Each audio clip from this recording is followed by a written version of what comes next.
It was supposed to be a quiet Saturday morning. I pressed the button and my garage doors slowly lifted. There sat my shiny silver SUV, the car I had worked overtime for months to afford.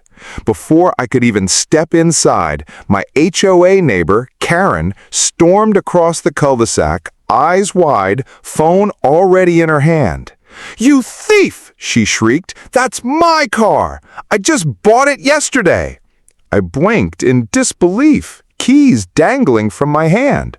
She didn't even let me respond before dialing 911, screaming into the phone that I was a criminal who had stolen her vehicle.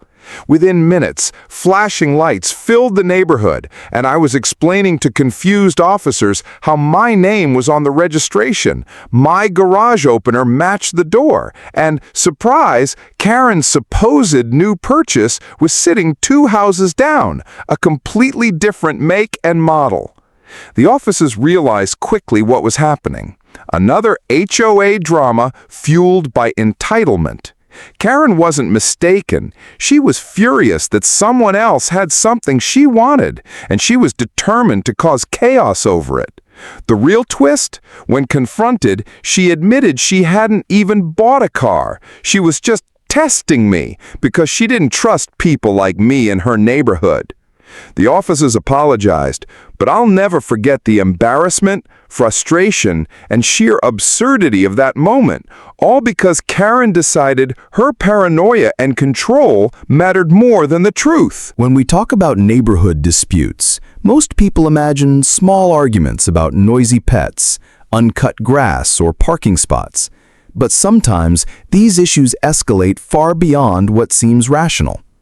The first key point, the incident itself, highlights how quickly a calm, ordinary moment can be turned into a chaotic and humiliating experience because of someone else's assumptions and misuse of authority. On that particular morning, the day began as any other. I stepped into my garage, pressed the button to open the door, and there sat my vehicle exactly where I had left it. To me, it was a routine action. Unlock the car, prepare for errands, and get on with the day. Yet to my HOA neighbor, the act of opening my own garage was apparently evidence of a crime. She rushed over with panic and accusation, pointing at my car and insisting it belonged to her. Without hesitation, she dialed 911 and reported that I had stolen what was rightfully mine. From an educational standpoint, this incident demonstrates how perception can cloud judgment when people let emotion and entitlement replace logic and evidence. At the moment Karen saw me open my garage, she did not pause to think critically. She did not ask questions like, why would someone steal a car and then place it in their own garage? Or, could this be a misunderstanding? Instead, she jumped to the most dramatic conclusion and escalated it immediately. This illustrates a core concept in conflict resolution. When people operate on assumptions rather than verification, they create unnecessary crises. One of the most important lessons to draw here is the need for emotional regulation. If Karen had paused even for 30 seconds to gather information by calmly asking me a question or simply looking at the license plate, she would have realized her mistake. But the failure to pause and reflect transformed an ordinary moment into an emergency call to law enforcement. Another element that makes this incident educational is the role of law enforcement and how easily resources can be wasted on false reports. When someone dials 911, police officers must respond quickly because the assumption is that a real crime may be in progress. This puts officers in a difficult position, forcing them to investigate and manage situations that could have been avoided altogether. When they arrived, they had to take time to verify ownership of the car, speak to me, and calm an enraged neighbor. This is not just frustrating, it represents a misuse of emergency services that could delay assistance for genuine emergencies happening elsewhere. In communities, we should educate residents about the seriousness of calling 911. It should never be used as a tool for personal disputes, intimidation, or impulsive accusations. The incident also highlights how easily personal biases influence perception. Karen was not acting in good faith when she made her claim. She projected ownership over something that was never hers. From her perspective, it was easier to assume wrongdoing than to accept the reality that I had worked hard to own something she did not have. In many communities, these situations reflect deeper issues of prejudice and control. Understanding how unconscious bias works is important. We all carry mental shortcuts and assumptions, but the challenge is to recognize when those assumptions are influencing our behavior in ways that harm others. This means practicing self-awareness and cultivating empathy before rushing to judgment. Lastly, the incident demonstrates how conflict can escalate in public spaces, especially when neighbors are involved. Community living requires respect for personal boundaries. A garage and a driveway are extensions of someone's private property. Accusing a neighbor of theft in that space undermines the sense of safety everyone should feel in their own home. By looking at the situation as an educational example, we see the need for stronger communication, respect for evidence, and accountability in shared communities. In short, the incident itself is not just a strange story about an overreacting neighbor. It is a case study in how unchecked assumptions, emotional impulsivity, and poor communication can turn the simplest of actions into a neighborhood-wide spectacle with lasting consequences. The role of bias and entitlement is central to understanding why incidents like this spiral out of control. On the surface, the situation might seem like nothing more than an overreaction from a difficult neighbor, but beneath that reaction lies a deeper issue: the way entitlement and bias shape how some individuals interpret the world and treat others. When Karen saw my car, she wasn't just confused about ownership, she was making a judgment rooted in personal beliefs and attitudes that were not based on evidence. Her decision to accuse me immediately and escalate the situation was influenced by her sense of control over the neighborhood and her assumption that she had authority over me and my belongings. This type of behavior is common in communities with homeowners associations because the rules and power structures often embolden individuals to believe they have oversight over their neighbors' choices, property, and even their presence. Entitlement is the belief that one deserves special treatment or has the right to dictate others' actions, even when that right does not exist. In this situation, Karen's entitlement was visible in the way she claimed ownership of my vehicle without proof. Instead of recognizing the boundaries of my private property, she assumed the right to interfere. This entitlement is not just annoying, it creates an unsafe environment where people feel they must constantly defend themselves against baseless accusations. From an educational standpoint, this demonstrates why entitlement must be checked at both an individual and community level. Healthy communities depend on mutual respect, and respect requires recognizing the limits of one's authority. When people act entitled, they not only disrupt peace, but also erode trust between neighbors. Bias plays an equally powerful role. Biases are mental shortcuts we all have, but when left unchecked, they become harmful. In this case, the accusation had less to do with a car and more to do with the way Karen viewed me as a person. Instead of seeing me as a neighbor, she filtered her perception through assumptions about who belonged in the community and who did not. This form of bias is subtle but damaging because it shapes interactions in ways that create tension, exclusion, and conflict. The educational takeaway here is that communities must confront bias directly.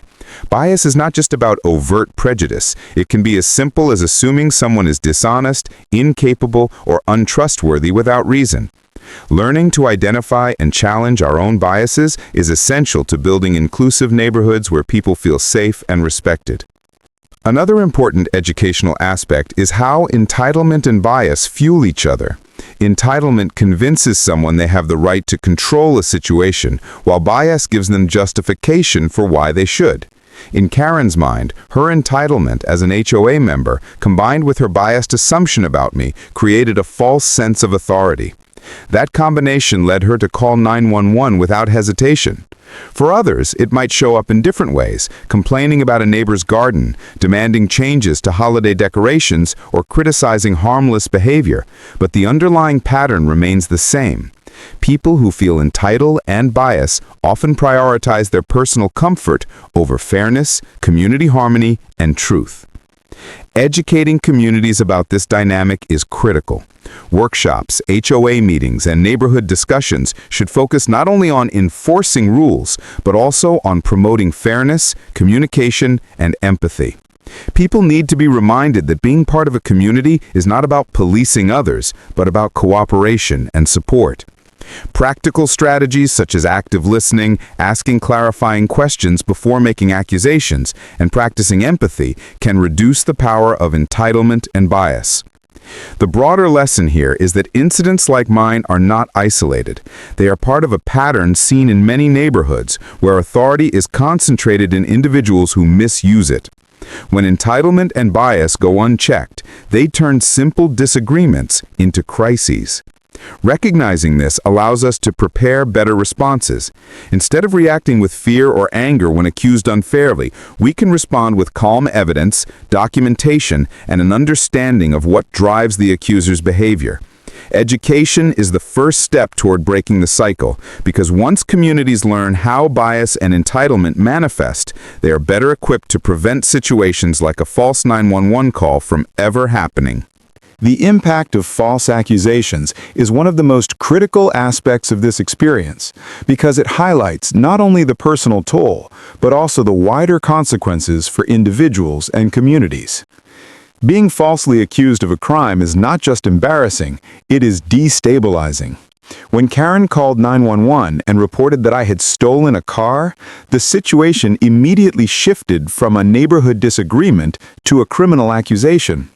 In the eyes of the responding officers, they had to treat it seriously because any report of theft is considered urgent. For me, this meant standing in front of my own home, trying to prove ownership of something I had worked hard to buy, while my neighbors watched with curiosity and judgment. The personal humiliation of being treated like a suspect in a place where I should have felt most secure cannot be overstated.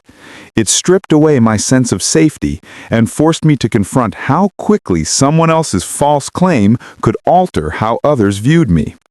From an educational standpoint, this demonstrates how fragile reputations can be when false accusations are involved. Human beings are quick to form impressions, and those impressions often linger even after the truth comes out. Even though the officers eventually confirmed that the car was mine, the spectacle of flashing lights and police conversations left an impression on everyone who witnessed it. Some neighbors might still wonder if I had done something wrong, despite evidence proving otherwise. This shows the long-term impact of false accusations. They create suspicion and stigma that can be difficult to erase. In educational terms, this is why critical thinking and verification are so important.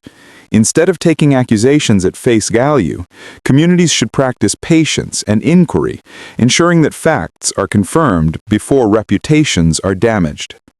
The emotional impact of false accusations also deserves attention. When someone is unjustly accused, they may experience anxiety, anger, and even fear of future incidents. For me, the experience made me hesitant to even open my garage or interact with my neighbor, because I was unsure whether another false claim might be made. This highlights a broader psychological effect. False accusations can create hypervigilance, where the accused feels constantly on guard, worried that another misunderstanding or malicious report will occur. This is not just inconvenient, it can affect mental health, causing stress that lingers long after the incident has ended. Educating communities about the emotional toll is crucial because it reminds people that words and actions have real consequences. A false accusation is not just a harmless mistake, it can harm a person's peace of mind and sense of belonging. Another important angle is the legal and systemic consequences of false reports. When emergency services are misused, resources are diverted away from people who may truly need help. Every time officers respond to a false accusation, they are unavailable to assist in real emergencies, like accidents, break-ins, or medical crises. This misuse of public resources is not just wasteful, it can be dangerous for others in the community. From an educational perspective, this emphasizes why calling 911 should be reserved for genuine emergencies, not personal disputes or unfounded suspicions. False reports can even result in legal repercussions for the accuser, depending on the jurisdiction, because filing a false police report is a crime in itself. Understanding this can deter individuals from weaponizing law enforcement against their neighbors. Finally, false accusations erode trust within a community. Neighbors are supposed to look out for one another, creating an environment of safety and cooperation. But when accusations replace conversations, trust breaks down. People stop feeling comfortable around one another, and instead of unity, division grows.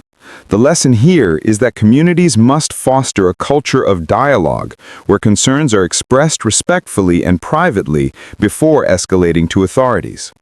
Education on conflict resolution, empathy, and accountability can help prevent the cycle of accusation and suspicion. By teaching people to pause, ask questions, and verify facts before making claims, communities can avoid the lasting damage that false accusations bring.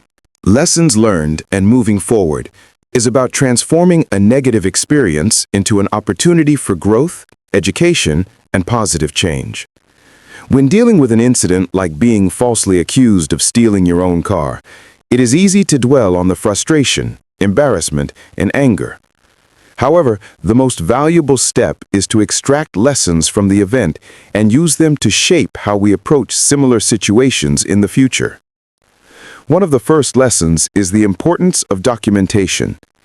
In the moment when police arrived, I was able to provide registration, proof of insurance, and the keys to my vehicle. Having these documents readily available made it easier to resolve the issue quickly. This teaches us that, in a world where misunderstandings or false accusations can occur, being prepared with clear evidence of ownership, identity, or agreements can be the difference between prolonged conflict and immediate resolution. Educating community members about the value of record-keeping and personal documentation helps prevent small disputes from turning into prolonged battles. Another lesson is about setting boundaries. When a neighbor crosses the line from curiosity or concern into accusation and hostility, it is essential to know where your limits are and how to enforce them respectfully. Boundaries are not about creating division, they are about creating safety and clarity. In this case, my neighbor felt entitled to question my right to my own property, but by calmly asserting my boundaries with evidence and composure, I was able to demonstrate that accusations would not shake my sense of ownership or self-worth. The broader educational takeaway is that everyone in a community benefits when boundaries are clear and respected. It prevents unnecessary escalation and reinforces the idea that mutual respect is a foundation of peaceful coexistence. The experience also underscored the importance of standing up for oneself without resorting to hostility. When faced with a false accusation, it can be tempting to lash out in anger or retaliate with insults. However, responding with composure not only helps resolve the situation, but also strengthens one's credibility in the eyes of others. By staying calm and factual, the truth eventually comes to light. This is an important lesson for communities. Conflicts are not won by shouting the loudest, but by presenting clear, respectful evidence and letting fairness guide the outcome. Teaching conflict resolution strategies, such as active listening and calm communication, can help neighbors resolve disputes before they spiral out of control. Another lesson is the need for communities to confront toxic behavior collectively. An individual's entitlement or bias may trigger a conflict, but if the community accepts or ignores it, the behavior will likely repeat and worsen. In homeowners associations or neighborhoods, accountability systems should be in place to address repeated false claims or harassment. This may include mediation, formal complaints, or community-led discussions about fairness and inclusivity. When communities take a stand against toxic behavior, they send a message that everyone deserves safety and respect, and no one has the right to misuse authority or law enforcement to intimidate others. Finally, moving forward requires focusing on prevention. While we cannot control every action of others, we can influence the culture of our neighborhoods. Communities that prioritize education, empathy, and open dialogue reduce the likelihood of dramatic incidents. Workshops on bias awareness, training on responsible use of emergency services, and initiatives that promote neighborly trust can make a difference. On a personal level, it is about remembering not to let one negative encounter define all future interactions. Carrying resentment or suspicion only perpetuates the cycle of division. Instead, the healthier approach is to remain cautious but open, prepared but optimistic, and willing to engage in positive interactions with those who are willing to reciprocate respect.